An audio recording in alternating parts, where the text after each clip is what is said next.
స్వామి, ఎలా ఉన్నారు ఊళ్ళో అందరూ? అందరూ బాగున్నారమ్మా. కోతలు కొయ్యలేదేంటి? ఊళ్ళో కూల్ రేట్ల కోసం గొడవ నడుస్తూనే ఉందమ్మా. అడిగినంత ఇవ్వాల్సిందేనని కూలీలు, నచ్చినంత ఇస్తామని రైతులు. ఎవరు రేటు తేగట్లేదమ్మా. ఈ ఇష్యూలో అన్నలు ఇన్వాల్వ్ అయ్యారా? వాళ్ళు వెనక లేకుంటే ఈ కూలి చేసుకునే వాళ్ళకి ఎక్కడి నుంచి వచ్చినాయి అమ్మా ఇన్ని గుండ్లు? ఇచ్చింది పుచ్చుకుంటమే తప్ప ఏనాడన్నా ఇంత కావాలని అడిగారా వీళ్ళు? పోనీలే, ఇన్నాళ్ళకైనా వాళ్ళకేం కావాలో నోరు తెరిచి అడగగలుగుతున్నారు. సంతోషమేగా. తీసుకుని మీదటైనా జాగ్రత్తగా ఉంటుంది.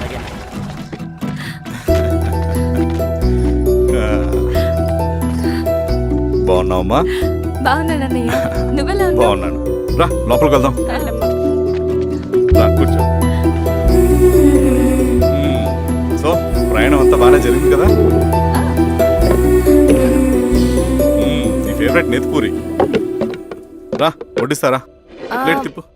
నాకొద్దన్నయ్య, నాకు మంచి కాఫీ తాగాలని ఉంది. అమ్మో, నీకు నచ్చినట్టు కాఫీ చేయాలంటే ఆ దేవుడి దిగి రావాలి తల్లి. ఏంటో అన్నయ్య, మంచి కాఫీ తాగకపోతే ఇక ఆ రోజంతా అదోలా ఉంటుంది నాకు. రేయ్ సామే, అయ్యా అర్థమైంది. శిరీష్ అమ్మకి మంచి కాఫీ కావాలి, అంతేగా నేను వెళ్ళి పట్టుకొచ్చేస్తా. ఎక్కడికి స్వామి? మన ఊళ్ళో మెగాస్టార్ హోటల్ ఉందమ్మా, అందులో కాఫీ చాలా బాగుంటుంది. నేను వెళ్ళి పట్టుకొచ్చేస్తా. స్వామి, అమ్మా కాఫీ అంటే అక్కడికి వెళ్ళి వేడివేడిగా తాగాలి. నేను వస్తాను పద. అవునమ్మా, అక్కడ నేను కూడా తాగాను, చాలా బాగుంటుంది. వెళ్ళు. థ్యాంక్ యూ అన్నయ్య. ఆడుతూ పాడుతూ పని చేస్తాం. కాఫీ బాగుంది. ఎవరు చేశారు? మా రవణ పెట్టాడమ్మా. రవి? ఎవరు రమ్మను? రవణ మేడం పిలుస్తున్నారు.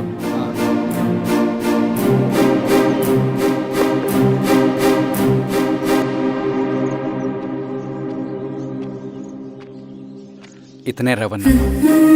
శిరీష, మీరా? రవి, నువ్వేంటి ఇక్కడ? కాఫీ బాగుందా? చాలా. అది కాదు రవి, నువ్వు ఇక్కడ? ఈ హోటల్ మనోల్దే. మన ఫ్రెండ్స్ అందరు బాగున్నారా? చాలా బాగున్నారు. అవును, మీరేంటి ఇక్కడ?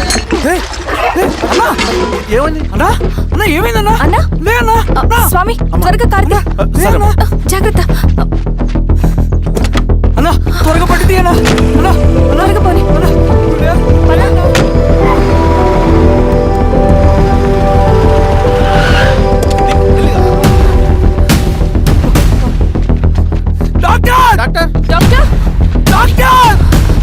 ఏమైంది? డాక్టర్ త్వరగా చూడండి డాక్టర్. లోపల తీసుకురండి.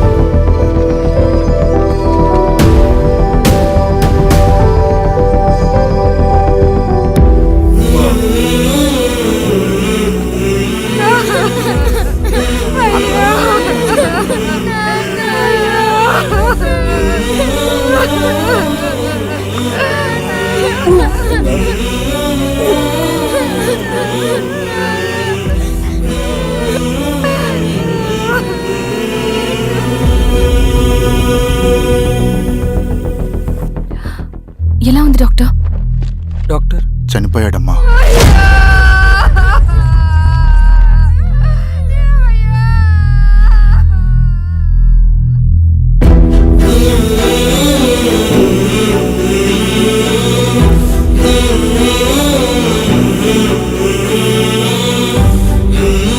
ఆ పేపర్స్ ఏంటి రవి? అతని భూమికి సంబంధించిన పేపర్స్. ఒక సంవత్సరం నుంచి ఈ పేపర్స్ పట్టుకుని ప్రతిరోజు ఎంఆర్ ఆఫీస్ చుట్టూ తిరిగేవాడు. భూమిని తాకట్టు పెట్టి అప్పు తీసుకున్న పాపానికి టైంకి వడ్డీ కట్టలేదని అప్పిచ్చిన ఆ దొర ఎంఆర్ఓ ఆఫీసులో లంచం ఇచ్చి భూమిని తన పేరు మీద రాయించుకున్నాడు. ఈ ఎంఆర్ఓ ఆఫీసులో ఎవరు నిజాయితీగా పనిచేయట్లేదండి. చెట్టు కట్టి నరకాలు ఒక్కొక్కడిని. నరికేడువేంటి రవి? నువ్వు కాగితం మీద ఒక బొమ్మ గీస్తావు, ఒక చోట సరిగ్గా రాదు, ఏం చేస్తావు? ఎరేజర్తో సరిచేస్తావా, లేకుంటే ఆ పేపర్ని చింపేస్తావా? మరి మనుషుల విషయంలో ఎందుకు రాదు ఆ ఆలోచన? తప్పు చేసిన ప్రతి ఒక్కరిని నరుక్కుంటూ పోతే చివరికి మిగిలేది మనుషులు కాదు, శవాలు.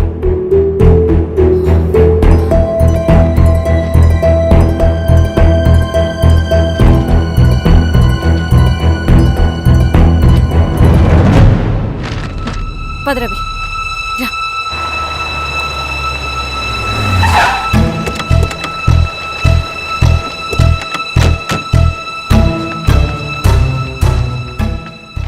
పానుకోటి నర్సయ్య ల్యాండ్ ఎవరు చూస్తున్నారు? మీరెవరు? ఇదిగోండి అప్లికేషన్. ఇది డిస్ప్యూట్ ల్యాండ్, ఎవడేం చేయలేడు. నీ నిర్లక్ష్యం, నీ లెక్కలేనితనం వల్ల ఒక నిండు ప్రాణం పోయింది. ఒక కుటుంబమే రోడ్డు మీద పడింది తెలుసా? ఏంటో మా గొడవ?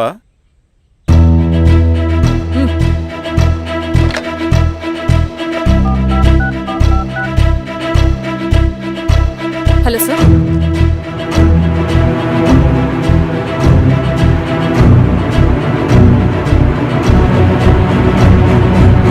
Okay sir.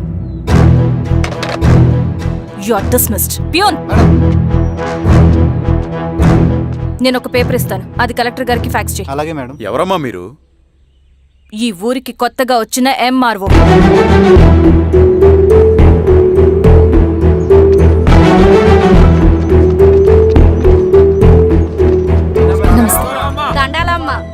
మీ పరిస్థితులు నాకు తెలుసు. పని చేస్తేనే మీకు పూట గడుస్తుంది. పనులు మానుకుని మీరు ఈ ఆఫీస్ చుట్టూ తిరగాల్సిన అవసరం లేదు. మరి ఎట్టాగమ్మా? నేనే మీ ఊరొస్తాను. ఆ రోజు అరగంట వీలు చూసుకుంటే చాలు, మీ పని పూర్తయిపోతుంది. దండాలమ్మా.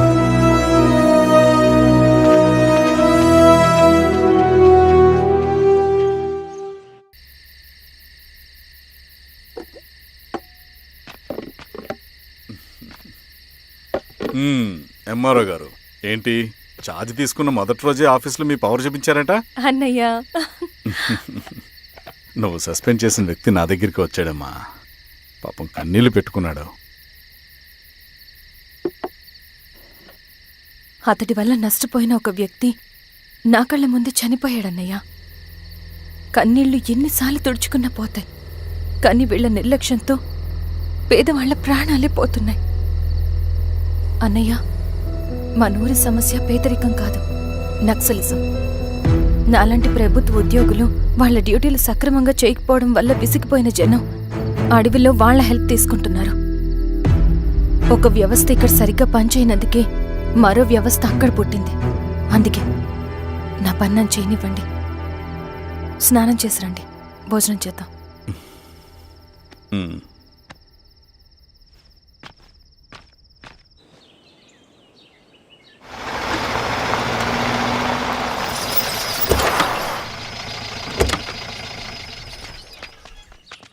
నమస్కారం అమ్మా. నమస్తే. ఇలా రండి. మీ ఊరు నుంచి కొందరు ఎంఆర్ఓ ఆఫీస్లో అప్లికేషన్స్ ఇచ్చారు. తను వాళ్ళ పేర్లు చెప్తారు, వాళ్ళని పిలవండి.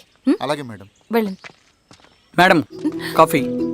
నువ్వెప్పుడు వచ్చావు రవి? మీరు గంటకోసారి కాఫీ కావాలంటారు కదా, మాటి మాటికి వెళ్ళి రావడం ఎందుకని వచ్చేసా.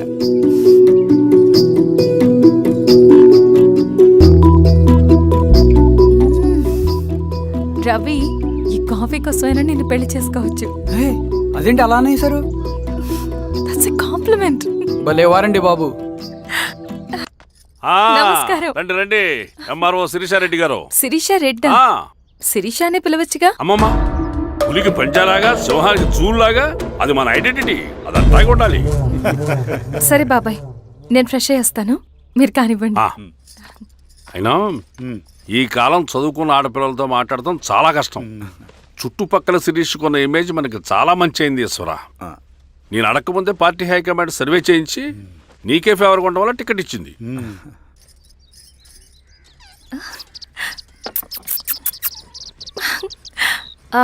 అనేవాళ్ళు ఎక్కడ? బయటికి వెళ్ళారమ్మా. ఓ, బయటికి వెళ్ళారా? రవిని పిలు. అలాగే. మేడం. రవి రా రా, కూర్చో. పర్లేదు మేడం. మేడం ఏంటి, శిరీషానే పిలవచ్చుగా. అది కాదండి, ఎవరైనా చూస్తే. కూర్చోవయ్యా. ఇది ఆఫీస్ కాదు రవి, మా ఇల్లు. వడ్డించు. సరే అమ్మా. రవి, అడవిలో నక్సల్స్ ఎక్కడుంటారో తెలుసా నీకు? ఏంటి శిరీష? అడవిలో నక్సల్స్ ఎక్కడుంటారో తెలుసా నీకు? ఎందుకు శిరీష గారు? తెలుసా తెలీదా? నాకెలా తెలుస్తుందండి? చూచాయిగా ఆయన తెలీదా? సరే, ఎక్కడుంటారో నాకు ఐడియా ఉంది. సాయంత్రం ఇద్దరం కలిసి వెళ్దాం. అది కాదండి. నువ్వు వస్తున్నావు అంతే. తిను. ఇది ఎక్కడ కూడా రా బాబు. సడన్గా నక్సల్స్ అంటుంది, అడువంటుంది. కొంప తీసి నా మీద ఏమైనా అనుమానం వచ్చిందే ఏంటి? రవి, ఇక్కడే ఆపొకసారి. ఎందుకు ఇప్పుడు ఈ టైంలో అడ్వెంచర్లు? ఇప్పుడు జరగరాంది ఏమైనా జరిగితే రేపు మీ అన్నయ్యకి తెలిస్తే బాగోదు. రవి, చుట్టూ చూడు. పైన వెన్నెల, పక్కనే అడవి. అబ్బో, ఎంత బ్యూటిఫుల్ గా ఉందో. అవునా? అవునా ఏంటి? అసలు ఎప్పుడు చూసినా ఎందుకలా డల్ గా ఉంటున్నావు? కాలేజీలో ఇలా ఉండేవాడివి కాదు కదా, ఏమైంది? అది ఒక్క నిమిషం. హలో మేడం, పేషెంట్కి అర్జెంటుగా ఏ పాజిటివ్ బ్లడ్ కావాలి మేడం. రవి, ఆ? అర్జెంటుగా హాస్పిటల్కి పోని. ఏమైంది? పోనీ. రండి మేడం, ప్లీజ్ రండి. పోలీసులకి నక్సల్స్కి కాల్పులు జరిగాయి. ఆ కాల్పుల్లో గూడెం కుర్రాడు ప్రాణాపాయ స్థితిలో ఉన్నాడు. తన బ్లడ్ మీ బ్లడ్ సేమ్. ఆ బ్లడ్ గ్రూప్ మా హాస్పిటల్లో లేదు. అందుకే మీకు కాల్ చేశాను. ఓ అవునా? అవును మేడం. పదండి డాక్టర్. Thank you madam.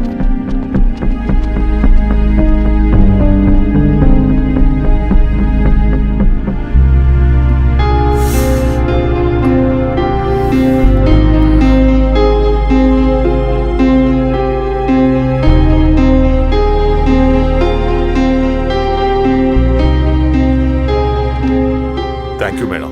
పర్లేదు డాక్టర్. ఇప్పుడు అతనికి ఎలా ఉంది? తను స్పృహలో లేడు మేడం. రవి, నీ దగ్గర మనీ ఉందా? ఉన్నాయి. ఇవ్వు. ఇది అతనికి అందించండి. ఓకే. జాగ్రత్తగా చూసుకోండి. అలాగే మేడం. అమ్మా, భోజనం తీసుకురమ్మంటారా? నాకేం వద్దు. భోంచేయకపోతే ఆరోగ్యం పాడవుతుంది శిరీష. నువ్వు వెళ్ళి తీసురా అమ్మా. సరే. రవి, నాకు ఒక మంచి కాఫీ చేసిస్తావా? తలనొప్పిగా ఉంది. చేసిస్తా కానీ తర్వాత నువ్వు భోంచేయాలి.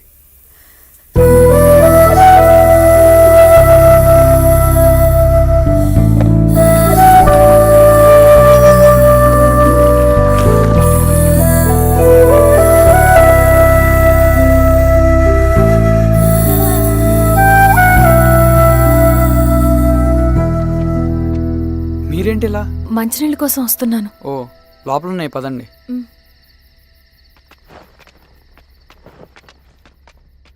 ఇదిగోండి మంచినీళ్ళు.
నమస్తే ఎంఆర్ఓ గారు.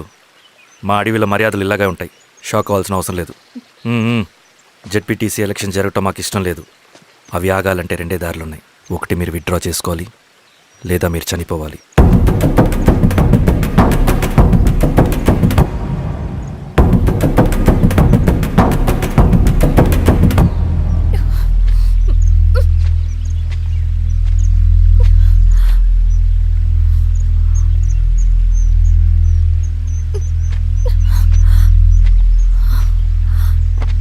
సెంట్రల్ కమిటీ మీటింగ్ ఉందని కబురు వచ్చింది.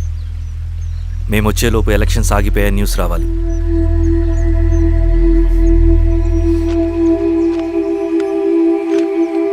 ఇదిగో రవి. లాల్ సలాం కామ్రేడ్.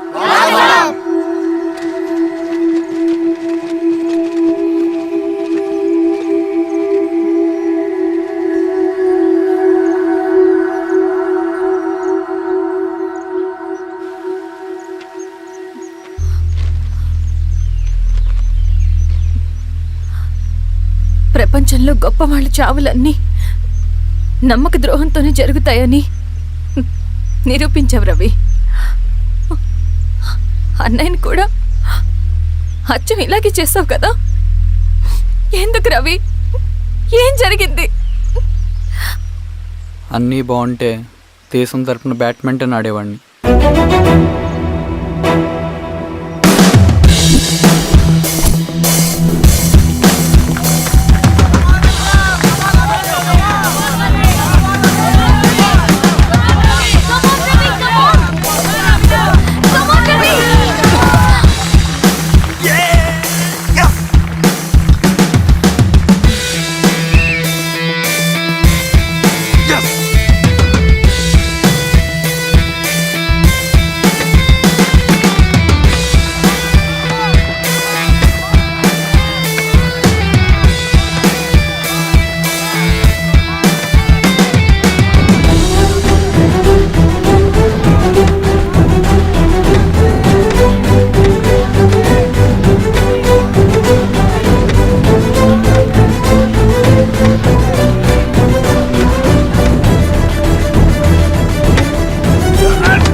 అరే అభి, లేవరా, లే. Congratulation. Thank you sir. Ravi, congratulations.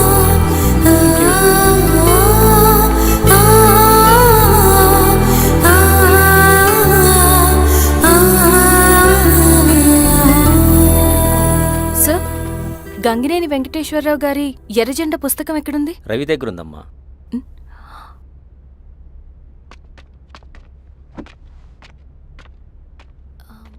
Ravi, మీకు ఈ బుక్స్ అంటే ఇష్టమా? అవును, నీకు కూడానా? నేను ఇప్పుడిప్పుడే చదువుతున్నా. సైలెన్స్. క్యాంటీన్కి వెళ్ళి మాట్లాడుకుందామా? ఓకే. అక్క కాఫీ. థ్యాంక్ యూ రచన. పర్లేదక్క. అయ్యో, కాఫీ అస్సలు బాగాలేదు. 1 minute ఇప్పుడే వస్తా. ఎక్కడికి? ఇక్కడికే వచ్చేస్తా. ఎక్కడికి? 1 minute అండి.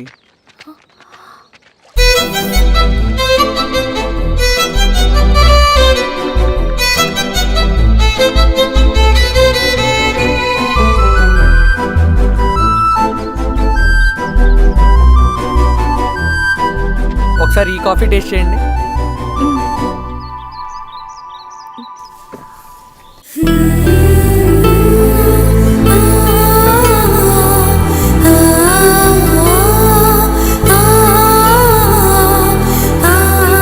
చాలా బాగుంది.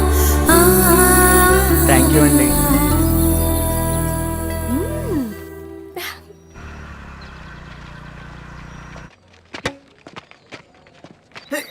Wow sir.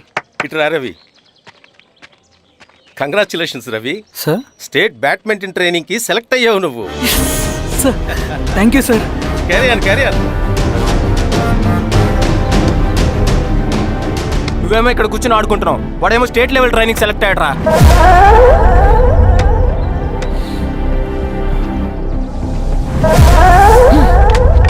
అరే మొత్తానికి నువ్వు అనుకున్నది సాధించావురా.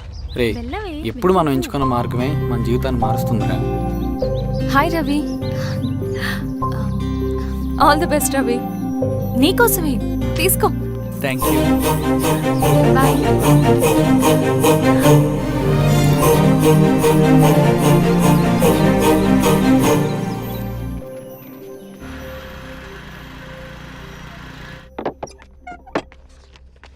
సార్ రమ్మన్నారంట.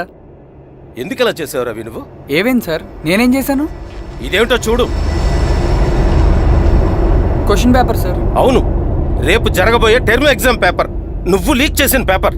సార్ అసలు నువ్వు ఇలా చేస్తావనుకోలేదు. సార్ నేను క్వశ్చన్ పేపర్ లీక్ చేయట్లేండి సార్. నేను అంతా చదువుకుంటూ రూమ్ లోనే ఉన్నాను సార్. నన్ను నమ్మండి సార్.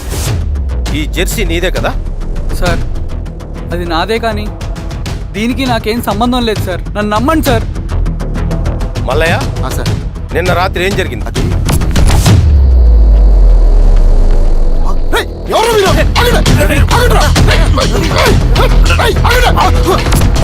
అతను అబద్ధం చెప్తున్నాడు సార్. నాకేం తెలియదు సార్. నేను దొంగతనం చేయలేదు సార్. నన్ను నమ్మండి. ఐఎమ్ వెరీ సారీ రవి, నేనేం చేయలేను. తప్పు నువ్వే చేసావని అన్ని నీ వైపే ఉన్నాయి. నిన్ను రెస్టికేట్ చేయడం తప్ప నాకు వేరే ఆప్షన్ లేదు. సార్ అంత పని చేయమాకండి సార్. నా లైఫ్ పోతుంది సార్. ఇండియా తరపున బ్యాడ్మింటన్ ఆడాలన్నది నా డ్రీమ్ సార్. నన్ను నమ్మండి సార్. సార్ సార్ సార్ నాకేం తెలియదు సార్. నన్ను నమ్మండి సార్. సార్ నాకేం తెలియదు సార్. నిజంగా నాకేం తెలియదు సార్. సార్ నన్ను నమ్మండి సార్. సార్ నేనేం తప్పు చేయలేదు సార్. నాకేం సంబంధం లేదు సార్. నన్ను వదిలేయండి సార్. సార్ నన్ను వదిలేయండి సార్. కాలేజ్ తరఫున స్టేట్కి వెళ్ళి ఆడదాం అనుకున్నాను. నా కొడుకు తాళం అక్కడే ఉంది కదా.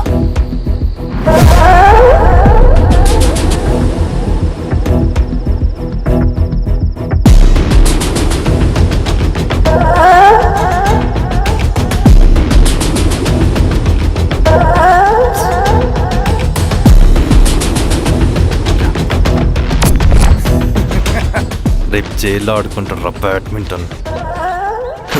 సార్ నన్ను ఎందుకు తీసుకొచ్చారు సార్? నాకేం తెలియదు సార్. పేపర్ లీక్ చేసింది. నేను చేయలేదు సార్. నిజంగా నేను చేయలేదు సార్. సార్ సార్ నిజం సార్. సార్ రేయ్, నీ తరపున ఎవరు లేరా? వచ్చి ఫోన్ చేసుకో త్వరగా.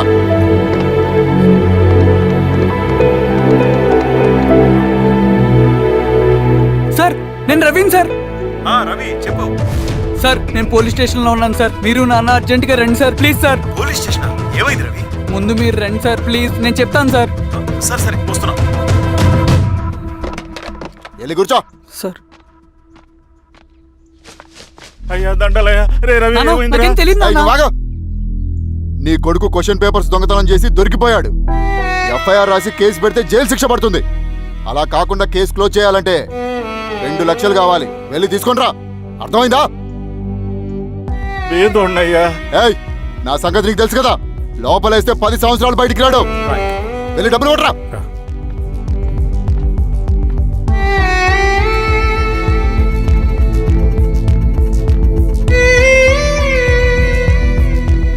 దండలయ్యా. ఇదిగోనయ్యా 2 లక్షలు.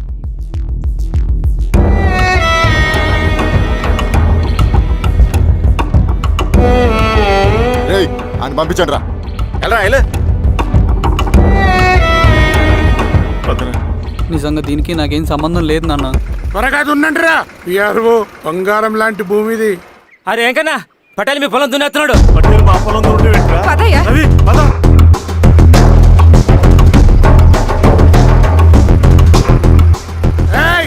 కానీ ఏంట్రా?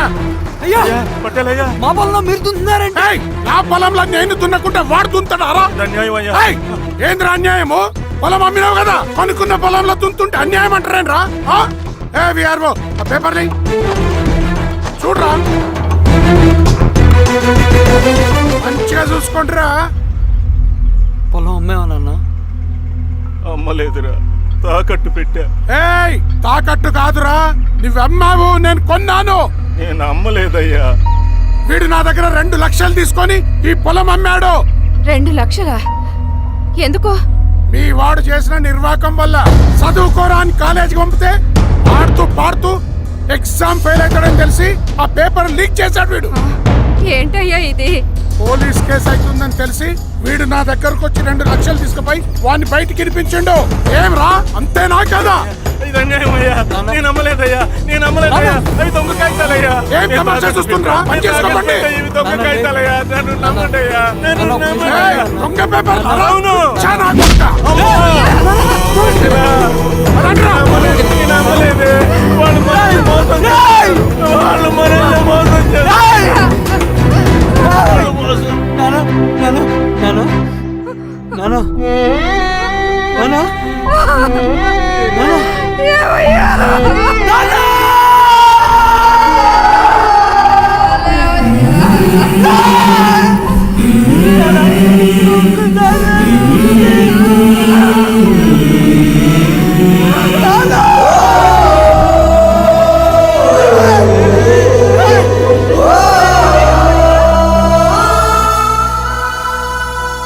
నాన్న చనిపోయిన తర్వాత మా భూమి కోసం వెళ్ళి పై అధికారులను కలిశాను, కానీ వాళ్ళు కూడా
ఈ వార్త అన్ని పేపర్లో రావాలి.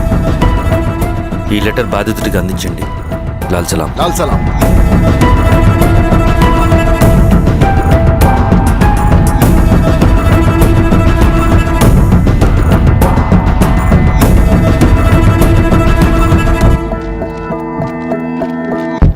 ఈ పీడిత భూస్వాముల నుండి విముక్తి కోసం విప్లవ పోరాటం చేయాలి. పేద ప్రజలను సమసమాజం వైపు నడిపించాలి.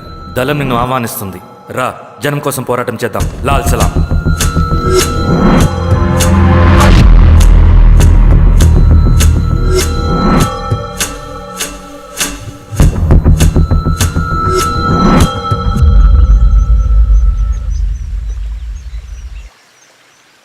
నాకు పట్టిన గతి ఇంకెవ్వరికీ పట్టకూడదని ఉద్యమంలోకి వచ్చాను. ఇన్ఫార్మర్గా చేరాను. దానికోసం ఎంతమందినైనా చంపుతాం, చేస్తాం. కానీ మేమనుకున్న సమాజం తీసుకొస్తాం. కమ్యూనిస్ట్ రాజ్యాన్ని స్థాపిస్తాం. సమాజమా అంటే? రష్యాలో, చైనాలో, వియత్నంలో మా కమ్యూనిస్టులు విప్లవం ద్వారా సాధించిన ఆదర్శ సమాజం. Lenin, Stalin, Mao, Che Guevara, Fidel కాస్ట్రోల్ సృష్టించిన కులాలు, మతాలు, వర్గాలు, వర్ణాలు లేని ఒక సామ్యవాద స్వర్గం. అదే మేము కలలుగనేది. దానికోసమే మేము పోరాడేది. నాకు తెలిసి నాజీ పార్టీలో గోబెల్స్ తర్వాత అంత ప్రొపగాండా మీ కమ్యూనిస్టులు తప్ప ఈ ప్రపంచంలో ఎవ్వరూ చేసుండరు. ఉక్కు మనిషి స్టాలిన్, మానవీయుడు మావో, ఎర్ర జెండా వెలుగు ఇలాంటి కమ్యూనిస్టు పుస్తకాలు చదివితే ప్రపంచవ్యాప్తంగా కమ్యూనిస్టులు సాగించిన మారణ హోమాల గురించి నీకు తెలీదు రవి. స్టాలిన్ మొత్తం ఎంతమందిని చంపాడో తెలుసా? 2 కోట్ల మందిని. మనుషుల్ని చంపడంలో హిట్లర్నే మించిపోయాడు.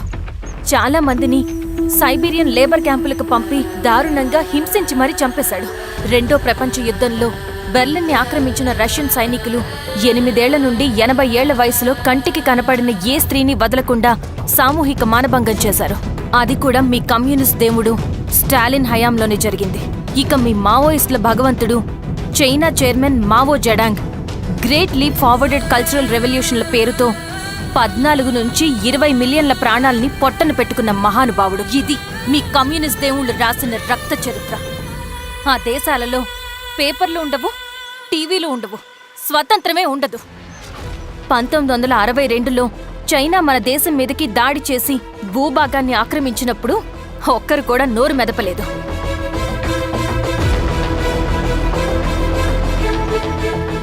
కమ్యూనిస్టుల మానసపుత్రులైన మీ నక్సలైట్లు ఏమైనా తక్కువ తిన్నారా?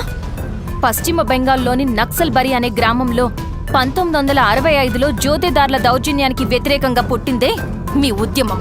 ఏ for arms, B for Bengal, C for Charu Majumdar. చారు మజుందార్ చెప్పిన స్టేట్మెంట్ గుర్తుందా?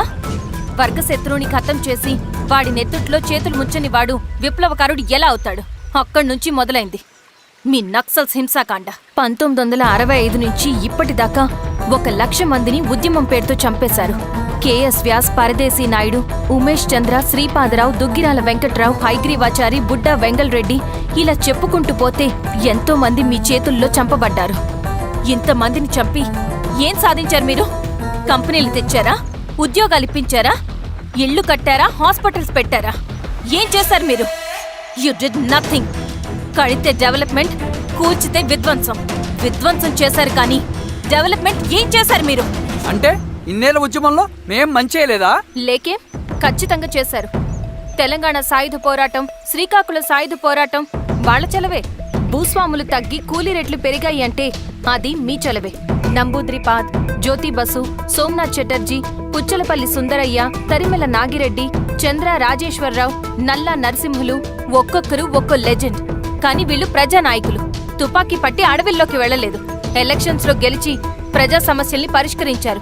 కానీ మీరేంటి ఎలక్షన్స్ వద్దు అంటున్నారు? ఒక తుపాకీతో మనిషి ప్రాణాలు తీసే బదులు ఒక పెన్నుతో 10 మంది ప్రాణాలు కాపాడొచ్చు. మీలాంటి వాళ్ళు ఉండాల్సింది ఎర్ర జెండా నీడలో కాదు, దేశ జెండా నీడలో. చంపుకుంటూ పోతే ఒకరోజు మనకిష్టమైన వాళ్ళని కూడా చంపుకోవాల్సి వస్తుంది రవి. నా మాట విను. ఇవన్నీ వదులుకుని నాతో రా. ఈ అడవి బయట నీకు గొప్ప ఫ్యూచర్ ఉంది. రా. సంతకం పెట్టండి శిరీష. నేనెందుకు చెప్తున్నానో అర్థం చేసుకోండి. రవి, సంతకం పెట్టండి.